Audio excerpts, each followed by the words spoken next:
copy newsstands, retail outlets. You can also get it free on the internet.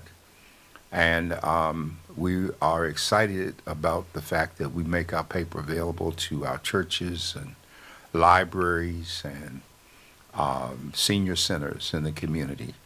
So this evening, we are coming to you in a post election program with much discussion.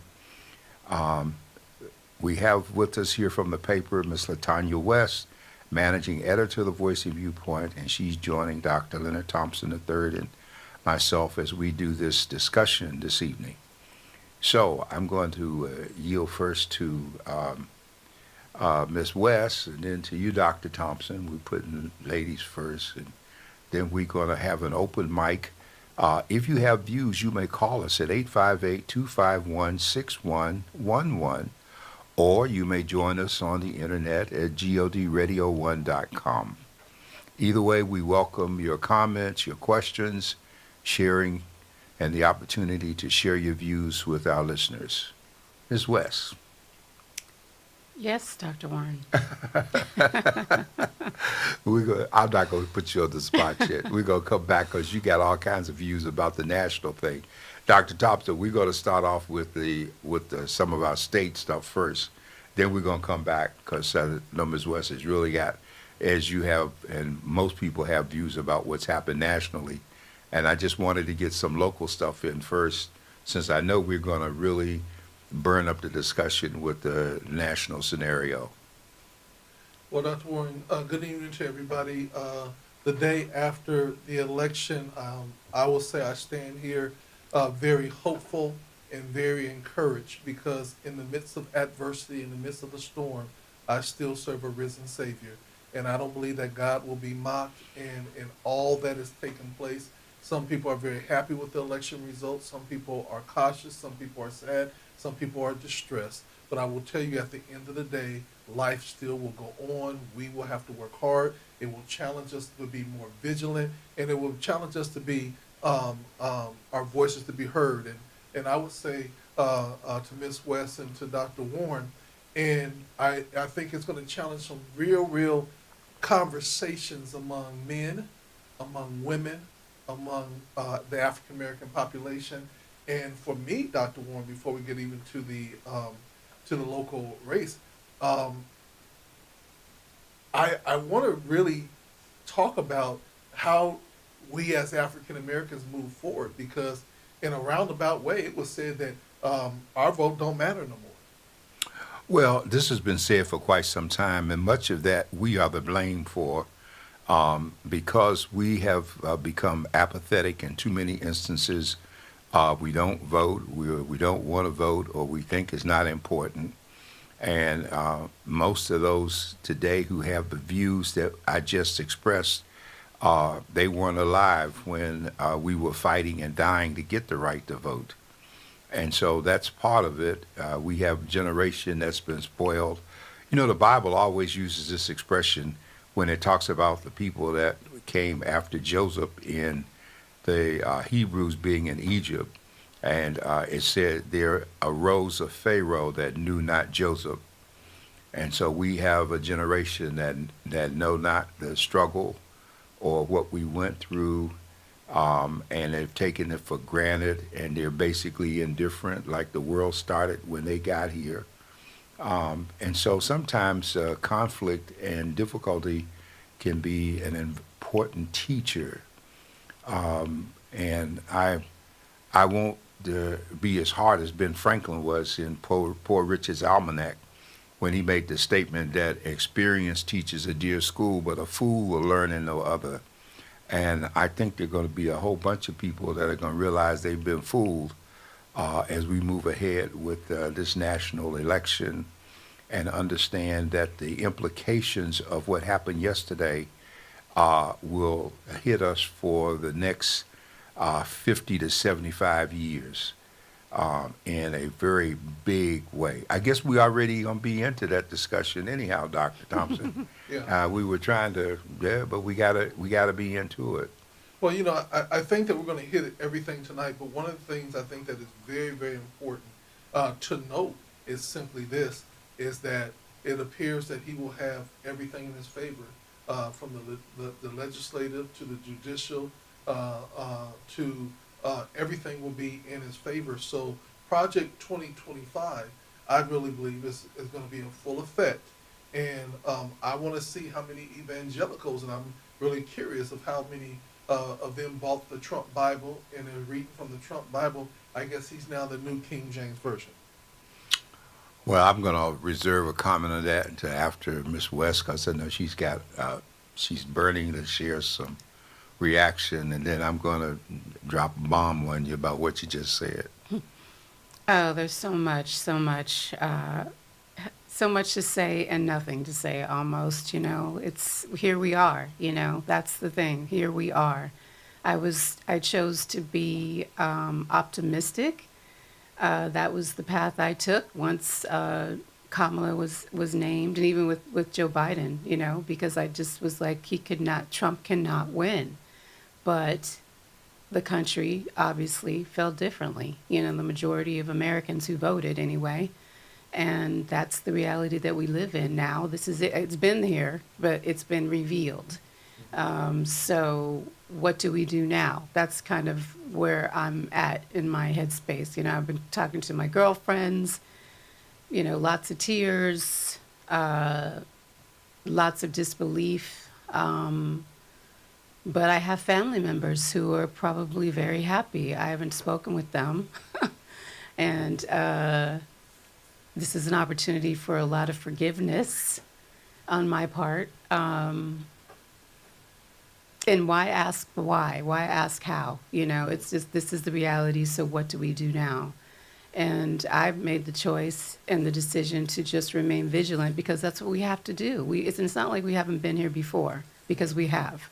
And we can look back in history and see, what did we do then? At least now, I was speaking to Dr. Warren earlier today, and I was saying, well, at least it's not the 1800s, where we're in a northern state and we're free blacks and can all of a sudden, get snatched up and brought back into slavery. So it's not as bad as that. But we made it through that. And we made it through the Civil War. We made it through Reconstruction. We made it through Jim Crow.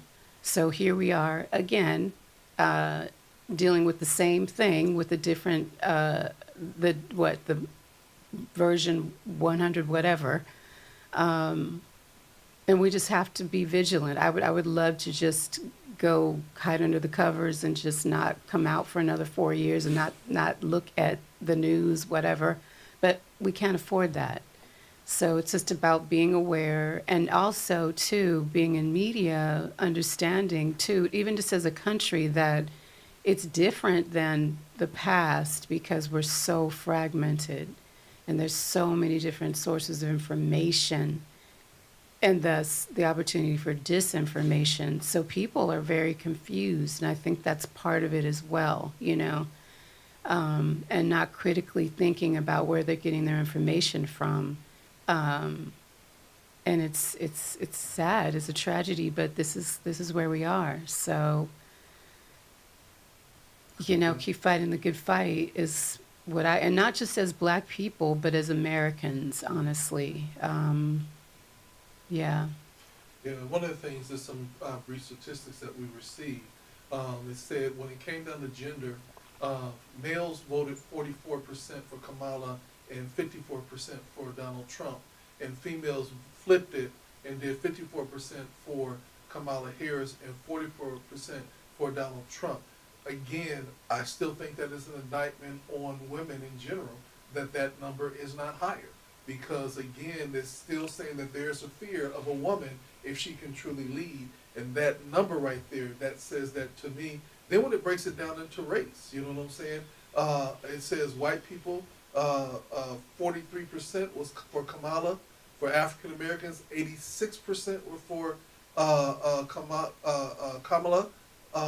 For Hispanics, 53%, Asian, 56%, and then there became this other that went 53% for Donald Trump.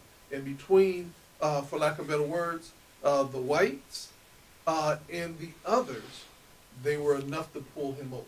Mm-hmm. And then we looked at it and we see that 55% of 18 to 29s went for Kamala, 51% from 30 to 44. But here's the big switch: the 45 to 64, they went for Trump, 53%, and there are a big wide margin of those that vote. And then even 65 and over, it was like a dead heat. So, but then you saw the thing about the college educated versus the non-college educated, and that was a big number. The non-college educated people went for Trump. So some people say that was representing the working class or whatever. But with these numbers and percentages being what they are, it's just very disappointing that what we're seeing is a nation that is fragmented. Mhm. You know, I would guarantee Dr. Warren that when they go to do the statistics on how many guns were bought the next day, and the rest of this week, people are arming themselves for for division. And I think that we have to be mindful that we have to shift that. And can I just say before you begin, Dr. Warren, that a thought came to my mind today that making lemonade out of lemons, so to speak. Can you imagine if she had one? We'd be in total chaos right now. So there is that. I don't know. I can't even. It's hard for me to wrap my head around. Honestly, I'm still processing what happened and how it went down. But here we are. This is the country we live in, and these are the people that we live amongst, who have these values that are so diametrically opposed to what I thought my country was about and what I understood as I grew up to be what America was about. Dr. Warren. Well, let me just share some things with you. First of all, there are too many people in this country have never read the Constitution. They don't understand the value of the Constitution. I have said repeatedly that when people are coming here and studying for the citizenship tests, many of the immigrants, one of the first things they do off television is buy a citizenship kit. And they are reading the Constitution, the Declaration of Independence, the Bill of Rights, the amendments to the Constitution. So by the time these people hold their hand up, they know all of these things. We have citizens who can't tell you anything about it. They've heard of the 14th Amendment, the 13th, the 14th, and the 15th. They've heard people talk about due process. They've heard of freedom of speech. So they've heard sound bites in terms of it. And I think the statements today by Vice President Harris and Liz Cheney, which pointed out that the Constitution is so valuable that we must follow the Constitution and not the persons. Mm-hmm. So now, Or the party. I want to make an observation here because people are giving too much credit to Trump. Trump is just a symbolic vehicle to achieve a goal that white Americans, especially rural and non-college educated and males, these are people who make emotional biased decisions. They're not logical, they're not reasonable, they go by what they see. Rural America with the gun rack in the back of the truck, they don't go to the city. They go to the town once in a while if they need to. As far as they're concerned, they're buying the threat. They're buying the threat that the Second Amendment is going to be abolished and somebody's going to come to take your guns. And so they buy these sound bites and they buy into the lies that go along with this. Here is the key. There was a major commercial I heard that said, in effect, that when you vote, you want to vote for the party that's going to give you 2 more Supreme Court justices, a host of federal judges, and they're going to guarantee the kind of security that we want in America for the next 50 to 75 years. So Trump is the instrument for implementing those things. I think much of the rhetoric that we heard from J.D. Vance was all about keeping the base stirred up. That's why the hatred. Keep the base in negative mob control mentality. And then You saw what Trump did today. He's been screening when world leaders call him, how long it takes them to call, who calls, who supported him before, talked to him when he was out of office. And so we're looking at that. People are having reactions about Elon Musk and what he's going to do, and RFK Jr. is, so far he's got control of the court, which is Article 3 of the Constitution. He's got control of Article 1, which is the executive branch, and he's got 50% control of Article 2, which is the Senate. And so there were 34 members of the Senate up for election. It looks like it's going to be 53 to 49, with J.D. Vance taking Kamala's place because the vice president becomes president pro tem of the Senate. So he will, but they won't even get to a tie vote. And in terms of the House, right now they're at 190 members of the House. They have to reach 218 in order to determine who's going to be in control. And the Republicans already have 209. The Democrats are responsible for the losses that they suffered. I have no sympathy for them. For the past 20 years, I have argued with the Democratic Party about the carelessness of how they put the same old people every time they get a chance to be in control. They recycle the same folks. They don't reach out. They don't try to do anything different. Last night at our watch party, I pointed out, even before it came on, what's happening with the Hispanic males. First of all, Latino males have a fundamental macho mentality. That's first and foremost. They think that women should listen to them and that they should be in control and in charge. The second thing about it is the Latinos who have come to this country from Cuba and other places, many of them were business people or have been successful. They don't want people coming in here from the places that they fled, trying to convert America to what they left. And so, yes, there's going to be an effort to do some deportation, and we're worried about families. I'm not worried about whether or not the families are broken up. And this is going to really sound hard, okay, because the people who came here illegally made a choice to come here. And when a black person breaks the law, nobody asks them, what's the impact of your breaking the law on your family? Are they going to be all right if you go to jail? Can we get anything for them? Can we get them assistance? No, nobody asks those questions. So people have made a choice to come here the way they shouldn't have come. And the final thing is that America has moved from the America of the Martin Luther King era, when we had compassion and we were a praying nation, to now we are a nation without a moral compass. We don't really believe in God. We're in many gods all over the place. And so we're following a historical pattern that shows that nations that have operated this way have collapsed from within. And we're on that track in terms of where we're going. It's not going to be easy for Trump to implement all of the stuff that he wants to. Already Jack Smith is winding down his cases. We just need to watch and wait and see what happens as he promised on the first day. Is he going to issue the 1,500 pardons and let everybody out of prison? Is he going to pardon himself? Okay, we're going to see if he does that. He can't be impeached because he controls the Senate, so that won't happen. And so there is no chance that the cabinet is going to institute Article 28, 26, I think it is, where they have to have so many signed to declare him unfit to hold office, and they were close to doing that in his last administration, and they didn't. I don't think we can afford to get hung up on watching Trump as much as we need to watch ourselves in terms of what we're going to do. We need to look at our spending patterns. We need to look at our lifestyle. We need to look at how we're interacting with each other.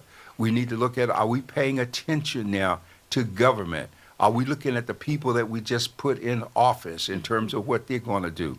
In the state of California, there was a pattern that took place. We had our down ballot here from the Voice and Viewpoint. Everyone that we endorsed won office, from Todd Gloria coming back as mayor to Whitburn coming back, Sean E. Oliveira coming back to the city council. Ward went back to the assembly.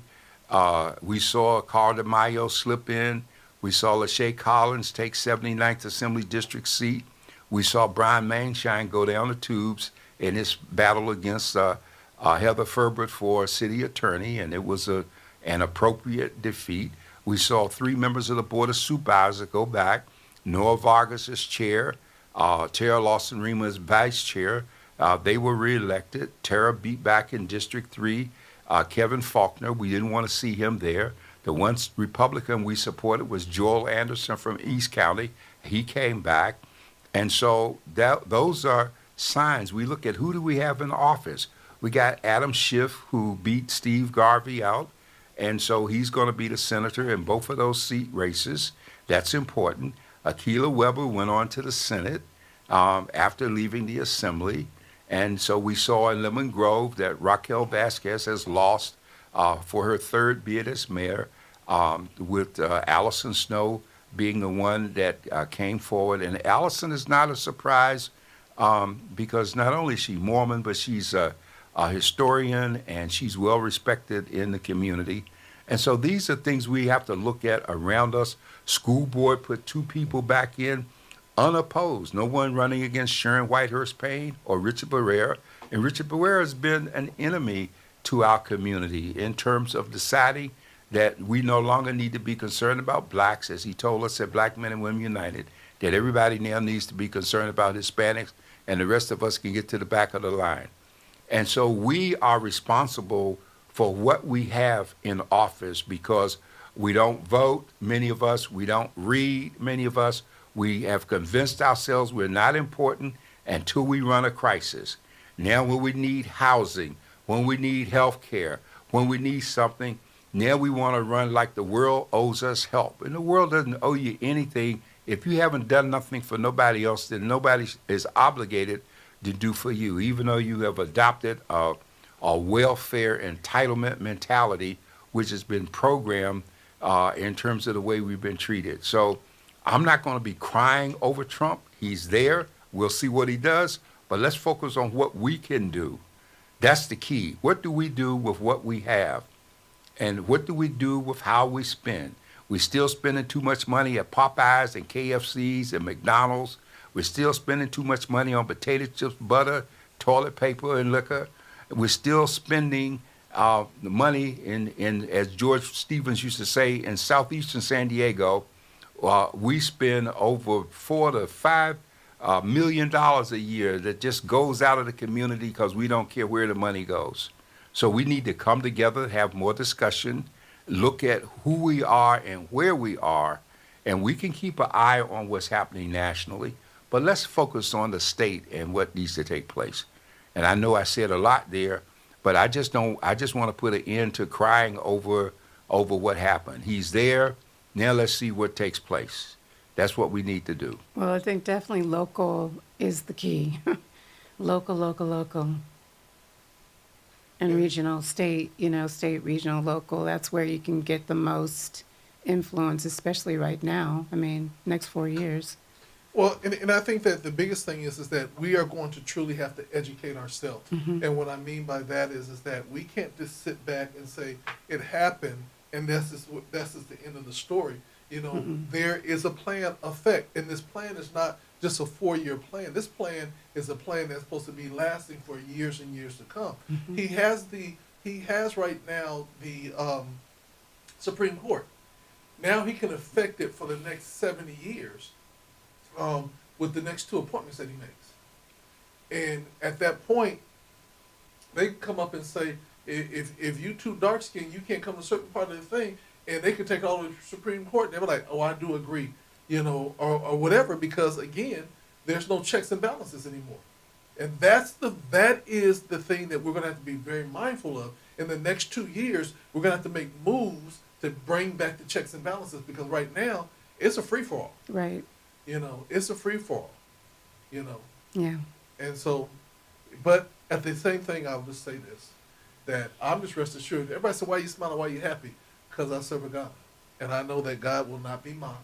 I know that we're going to have to deal with our disobedience, that I believe we're here to this day for our disobedience, and there's some evangelicals out there that say, well, we always knew. And the thing about it is simply this: those same evangelicals remind me of when they had to choose between Jesus and Barabbas, and they took the crook and the killer versus the Lord and Savior. And we are so glad that they took Barabbas, Yeah. or we'd be in trouble today, right? And so, yeah, those are the examples, and you know, we can't be focusing on the evangelical argument is what the secular world makes, because they don't even understand the concept of believers in Christianity. They don't really get it. That's like in the days of Jimmy Carter when they were having a discussion about the Pew Charitable Trust was doing a study about the difference between born again Christians and Christians. Well, you can't be a Christian without being a born again Christian. So how you gonna have two categories of the same thing? You see, and so we're not paying the attention. Yes, people are crying. The young are crying. They don't understand. Kamala was gracious in handling the concession, and you know, if you're gonna run for office, you got to be prepared to lose, okay?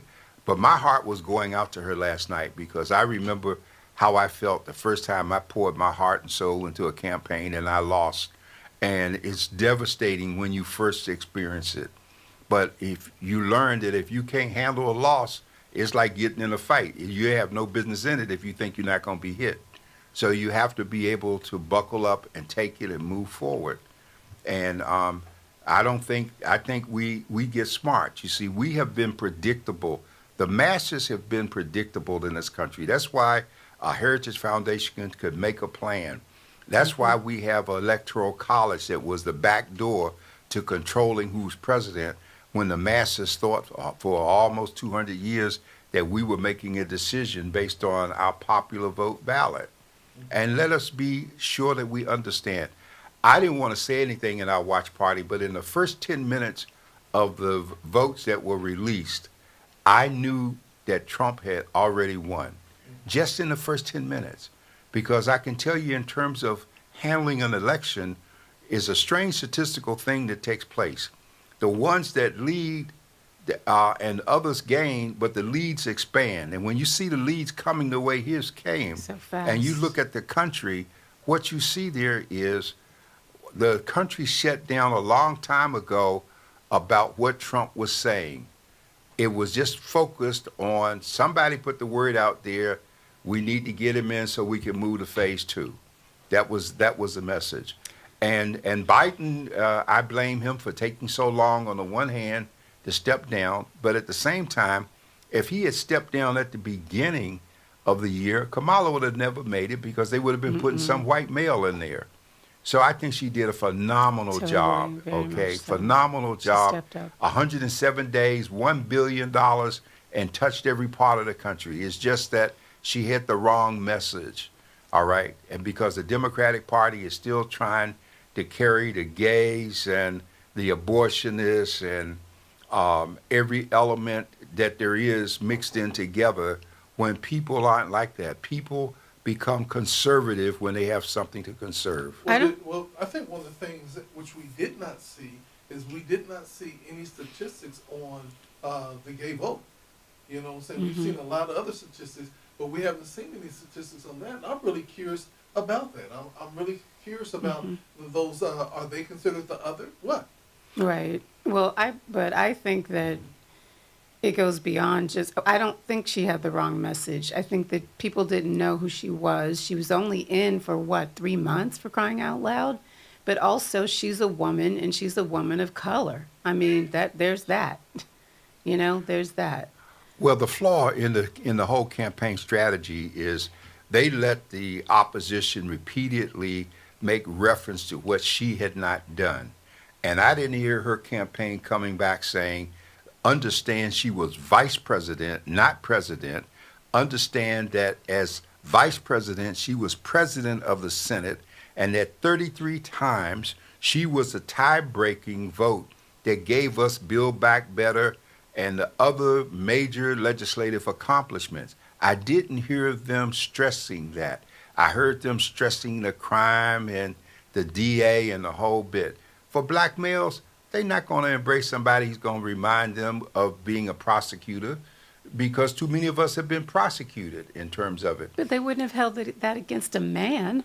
But the point is, they held it against her because of her track record. When Kamala was Attorney General here, there were a number of key decisions that she did not make from a African American standpoint that really irritated people. Number one. Number two, I think a number of black males didn't vote for her because her husband is white and Jewish. Let's not even go there. Oh no, we got to go there that. because they went there in terms of making their decisions on how they were going to vote. Yeah, but how? It's like, Understand that when people vote emotions, they don't have to have logic. All they have to do is go by what they feel. And you cannot, we've seen that with our own family members. You can't argue with them about what they feel, because they're going I to can try be to mad at it, though. they're going to try to defend it. yeah. Okay, and so that's what we're up against. And I can tell you, many times in the years that I've run campaigns and knocked on doors, and people told me how they felt opposite to what I was trying to do, all I could do was say to them, "Have a nice day," and get away as quickly as I could, because the next thing they would do is hold you there and consume your time with their arguments to keep you from going to the next neighbor. And so, but she went in all kinds of places and she did a lot of things, but at the end of the day, we didn't vote like we should have. When I say we, I mean that whole collective element that's going to be victimized. I don't feel sorry for any Arab American that ends up being deported. When they sat right there in Michigan, and because they didn't like the message on Gaza from Harris, they're going to decide not to vote. Well, that's stupid, because you're going to be on the first plane when they say window or aisle, chicken or beef, and fly you out of here to wherever you came from. Okay? So this is real.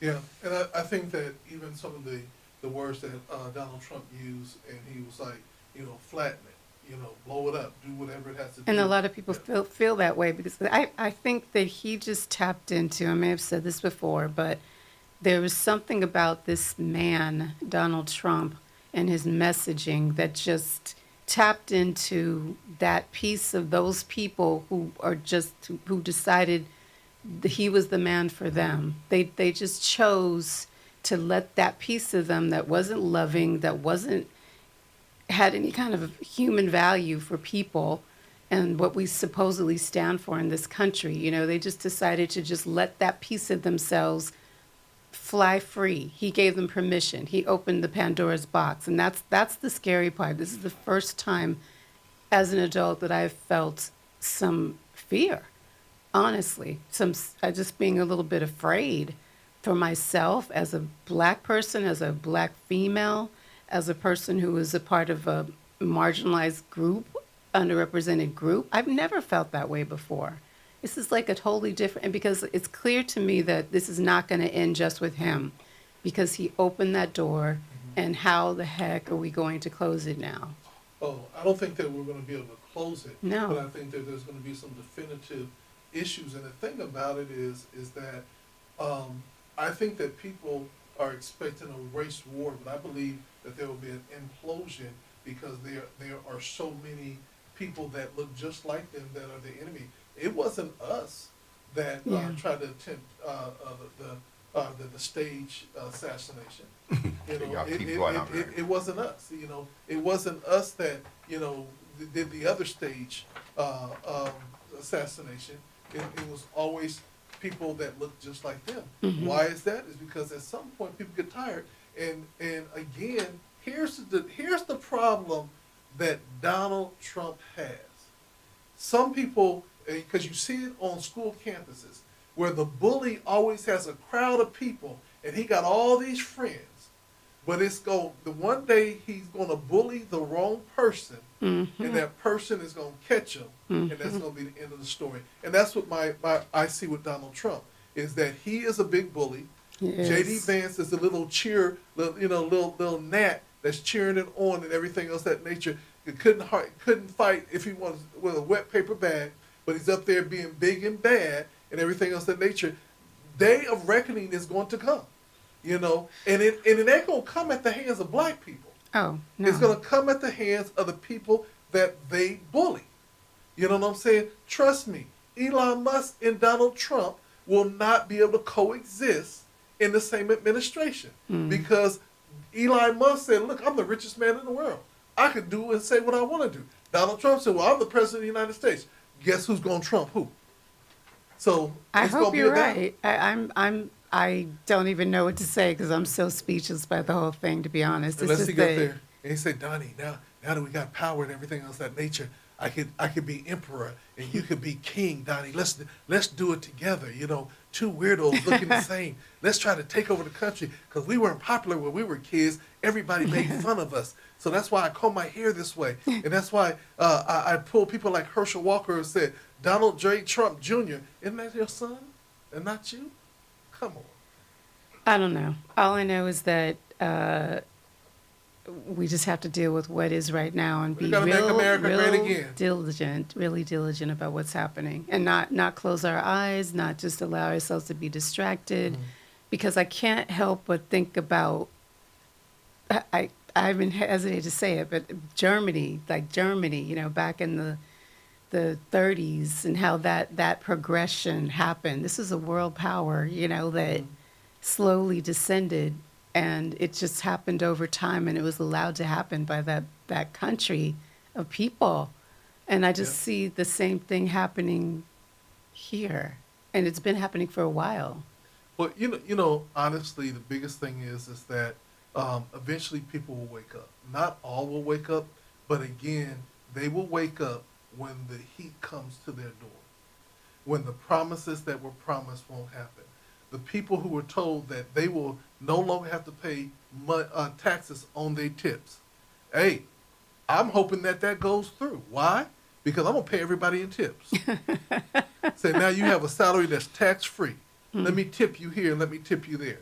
Let's just call it the way it is. A lot of promises. They've been eating the dogs and the cats. I want to know if that's what's going to be on the menu for him since he done talked about it so much.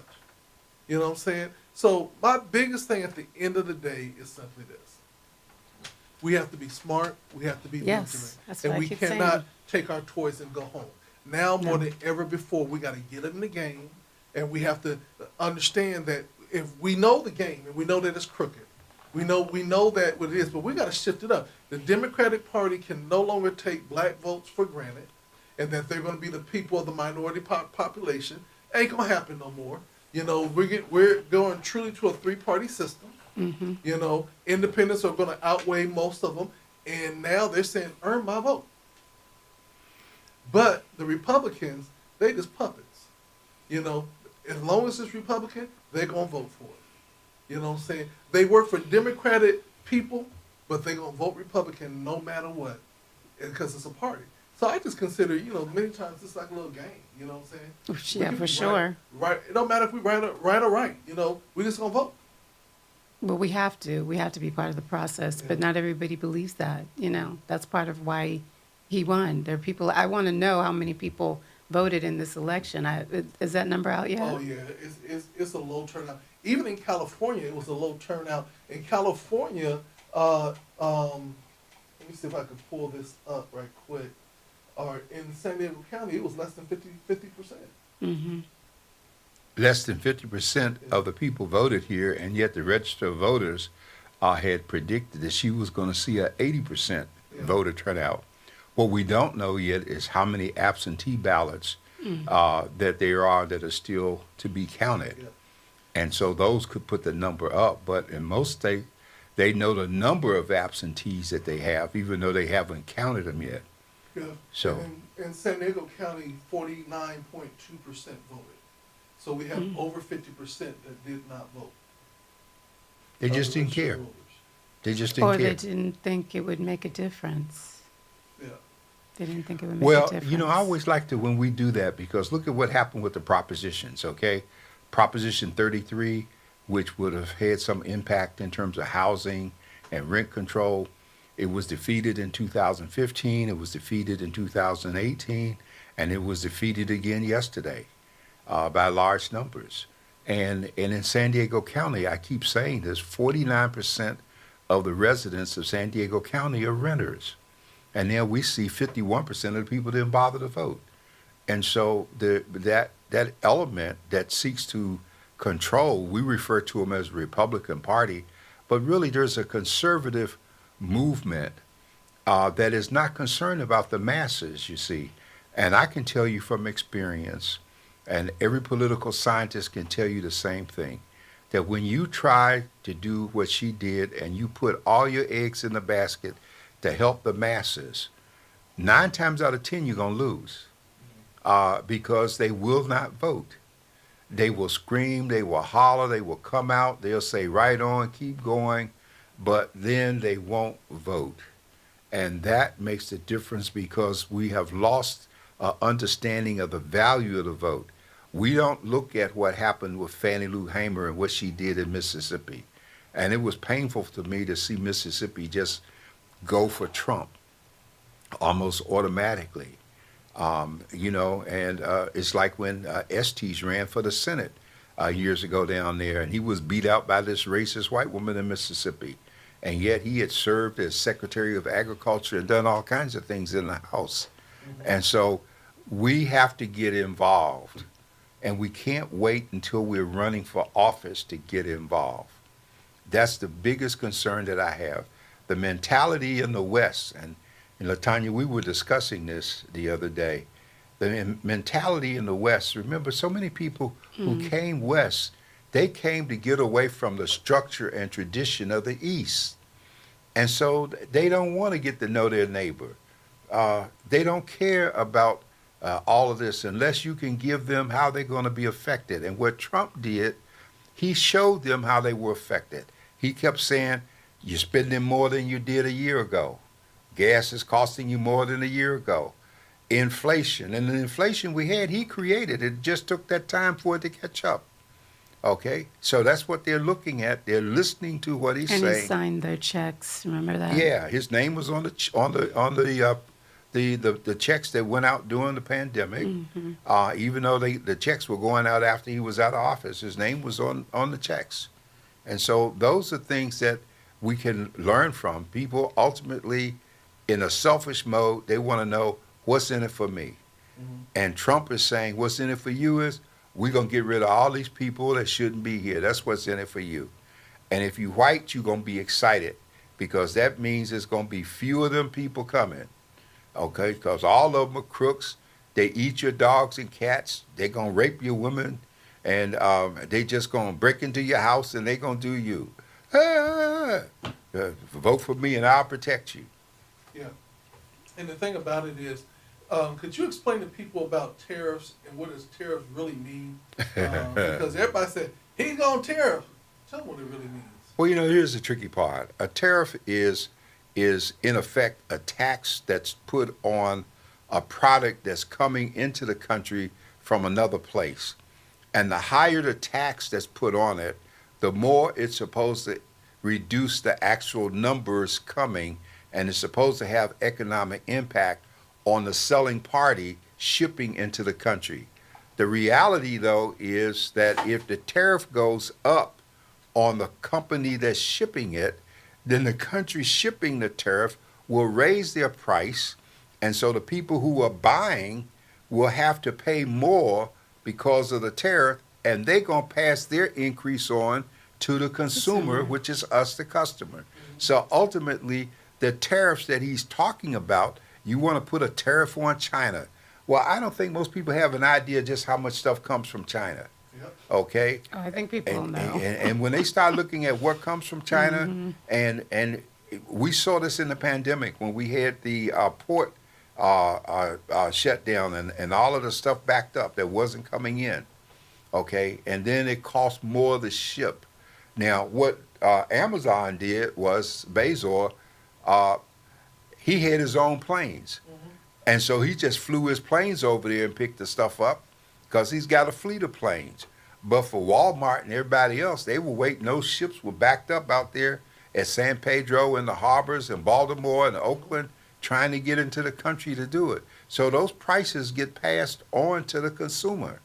And that's the point. So Trump makes it sound like, well, we're going to punish China.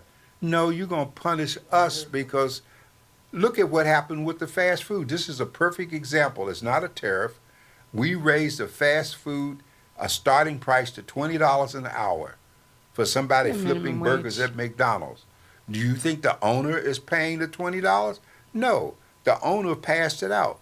So what happened? The last time I went to McDonald's and bought 2 fish sandwiches, they cost me $15. Yeah. Okay, when they used to be $2 a piece.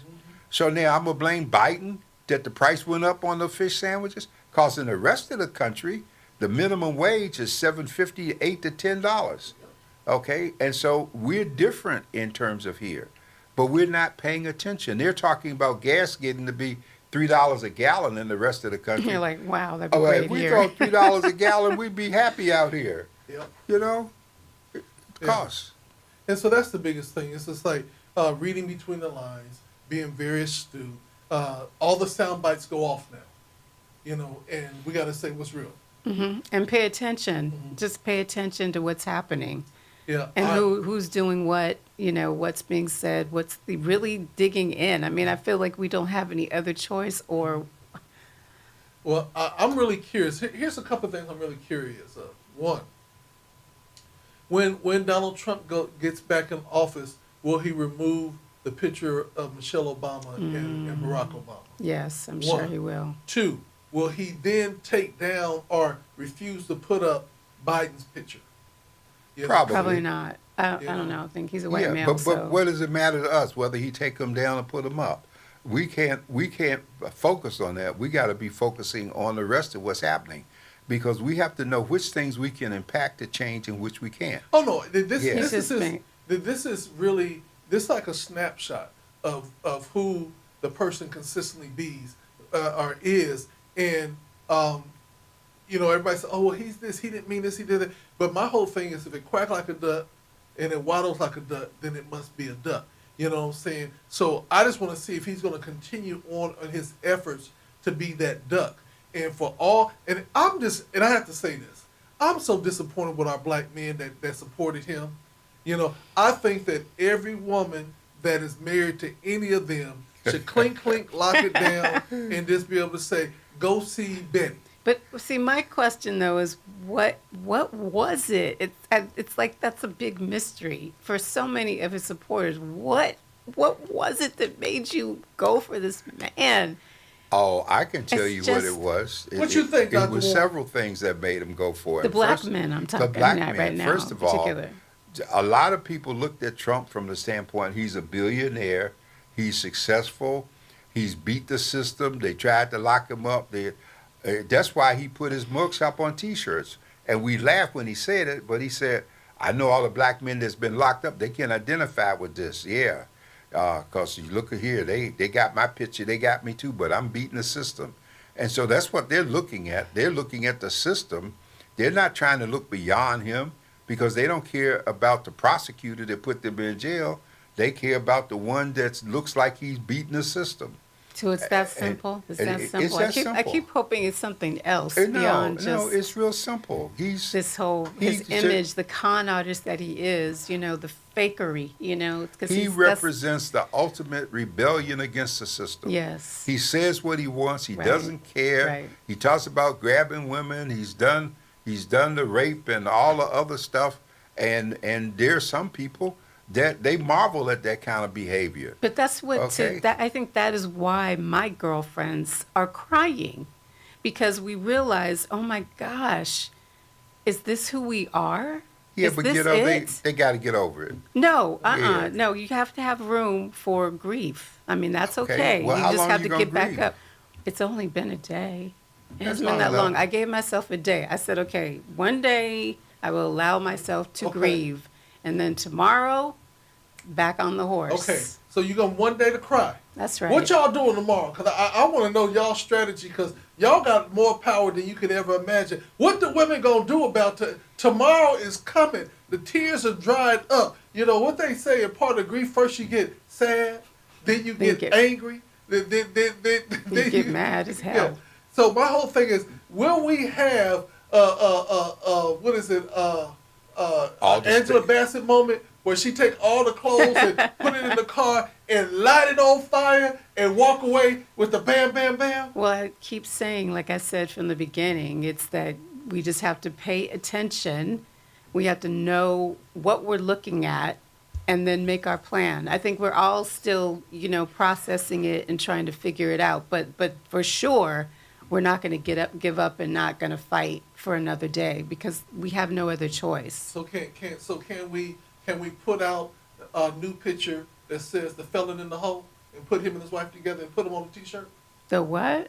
The felon in the hole. Oh, the felon? Yeah, Felon? yeah, like felony, felon. Uh-huh. Yeah, In the hole. yeah. Okay, I haven't heard about that. Sorry.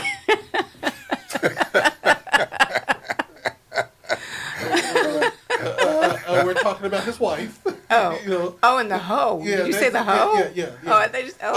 I mean, because he said make money anyway, and we know her past, Okay. and then for all the evangelicals. Well, see, we're not going to go there though. you No, know, because there's grace. We got to have some character. I'm trying, but You know, the we can't go there, no. The evangelicals was like he cheated on his first wife to get to the second wife. He cheated on his second wife to get to the third wife, but he's the evangelical's choice. Well, don't even get me started on that. But we got to get beyond that because that's him. That's So- his energy. No, But I want to we're know not- what the women gonna do, because I mean, They're basically not going. this is They're not second going. time. They're not going to do anything, Brother Thompson, because you see, in the '60s, in the height of the Are you talking about black women? I'm talking about women in general. women period, but in the '60s, the women were attuned to what you're saying, okay, because they were partners in terms of the struggle, and they were by any means necessary helping to influence what took place. The tragedy of the generation we have today is they all messed up worse than the men in many respects.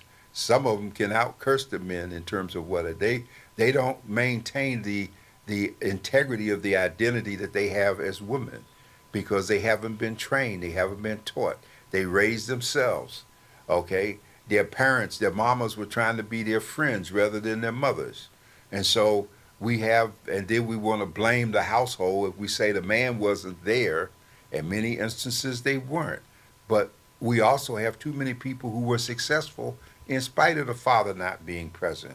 And so we can't get into the Moynihan thing, the matriarchal, and go through all of that social stuff.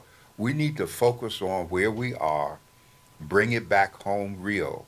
If we circle the wagons, redo the family thing, the men and the women communicate, we got to get on one accord if we're going to survive. The village can't survive as a collection of strangers. And the message has to go out that that's what we become, a collection of strangers. And we cannot let one man further disrupt or destroy us. If anything, his behavior should be a unifying factor in terms of as we've done. Our history has always been that we overcame whatever was put before us. Our achievements and our greatness came in spite of racism, in spite of slavery, in spite of. We didn't do any of that because of, and we didn't got so spoiled that now because of wants to become the excuse, and it can't be. Well, that's what I've been saying from the beginning, that we have to go back to, okay, what have we done before? What happened? We got through it before, so we can get through it again. I don't have the answers. I'm still figuring it out, but all I know is that we can't stop. No way can we let them win. So I don't know what that means. I mean, I don't know. I think the women But- should go on strike and say until you do right by me, I'm. Well, let me put another Yeah, dimension but- to this conversation, okay? Because I like to look at the Latino community as a perfect example. That hardworking people, in spite of how they're projected, they got a focus and a purpose. If you got mama, papa, some relatives across the border, your goal is to get them over here, okay? And so you're going to be for immigration at all costs in terms of getting them here so that they can work. You know when you come over here that they're going to pay you less, they're going to try to take advantage of you, but you go ahead and you dig in with it until you can do better because you got a goal. You're going to school. I've been down at that border in the morning at 6 o'clock, and watch before 5 o'clock in the morning, watch those kids line up to come across the border to go to school over here. And while the rest of us are still sleeping, trying to think of what we're going to do. But they have a goal. And that was the attitude that brought us beyond through the civil rights movement, because our people had made education so important that we were trying to get educated at all costs. And now we don't care about that anymore. If we had to redo Brown versus Board today, it wouldn't matter because it's no longer based on color. It's now based on economics. Can you afford to be here? I think we do care. I don't think that it's over in that way. Well, some of us care, but it's not. I have found, and I can seem to be hard, but for the past 40 years almost now, 35 to 40 years, I've dealt with us in this community 365 days a year, every year. And I have watched who gets involved in terms of helping. We got a lot of good and a lot of great people. I'm thinking about to the Wilsons, how people got together and fed folks out of their pockets and helped people. We don't want to take anything away from that goodness. But we also have a lot of people who have lived off of the goodness of others with no sense of give back obligation that they should do something just as something was done for them. But I think it's a symptom of the larger thing that's happening with our American society in general, too. 'Cause Yes. our society is just broken down. It really has. So I think Well, and it affects us even more. Society is broken down because when you leave God out, you're going to have a breakdown, okay? And one of the perfect examples of that was you go back to the story of the mutiny on the Bounty, and they left and went to Picard Island. And at first, there was all hell broke loose until somebody found a copy of the Bible in the old ship that they sailed on, and they pulled that Bible out and started implementing, and it ended up structuring a society just because of the word was involved in what was happening. Church attendance is down. Churches are not doing what they should be doing because they're worried about how they're going to pay the next bill as opposed to the word. So we have a tremendous task ahead of us, and Trump is just one of the obstacles. I just think And this too shall pass. Yeah, and to pay attention, to really pay attention, because we're so distracted. We're so distracted. In our society, all they want us to do is spend money, basically. Spend money and be entertained. Yeah, that's it. That's it. If you think about it, all the commercials, everywhere. It's just that's part of what keeps our society running. And they count on us to not be informed. That's what they count on, that we don't know the issues. So we have to make sure that we know the issues and pay attention to this fool. Pay attention to what he's saying and pay attention to what he does and all the people behind him so that we know what to do to counteract all that, either at the local, state, regional, whatever. And that means we're going to have to take the time to do it. And that's hard because we're working hard. We're working ourselves to the bone. Well, that's where our job comes in as keepers of the Exactly. ink, Well, as we say. Yes. I'm gonna say this. I see now that I'm gonna keep on saying, "What the women gonna do?" And I figure if I keep on saying that, we're gonna get Miss West back here every time to represent what the women gonna do. Because I like your fire. I tell you, ever since this election, her fire has been on point. Oh, yeah. And I want to say thank you all. We are at the end of our show. Dr. Warren, any final words? Well, we want you to stay informed. We need you to read. We've gone through big changes at the paper to do news bites and put stuff online. And you've got to read. You got to know what's going on. If you read, you'll be informed, and you can make decisions other than a knee-jerk reaction to social media. You got to realize that so much of what you read on social media is not true, and you can't be led by that. And so we got a big event coming up on the 19th, Biscuit Grits and Politics. That's our next event. We're going to be talking about black businesses making money and policy. And you could be an old business, a new business, or somebody thinking about going into business. We're going to show you how you can be successful in that. And so we need to pay attention. We got Black Men and Women United every Tuesday morning. All you have to do is call in and give your email, and you can join us on that call. These are the things that will help us be informed and connect with each other. Ms. West, any final word? No, I'm I'm gonna speechless. keep on saying, fire 'em up, fire 'em up, fire 'em up. Voice and Viewpoint live. They're doing some amazing work. Y'all get your subscription, follow them online, download your app. Let's be a part. Let's come together. The battle is not over. No. I'm trying to tell you, it's just starting. The revolution is still here. It is going to be televised. It's going to be written in the newspaper. It's going to be on podcast. And for the bro vote, I want you all to know, we coming for you now. Y'all have a very, very blessed night. Take care. All right.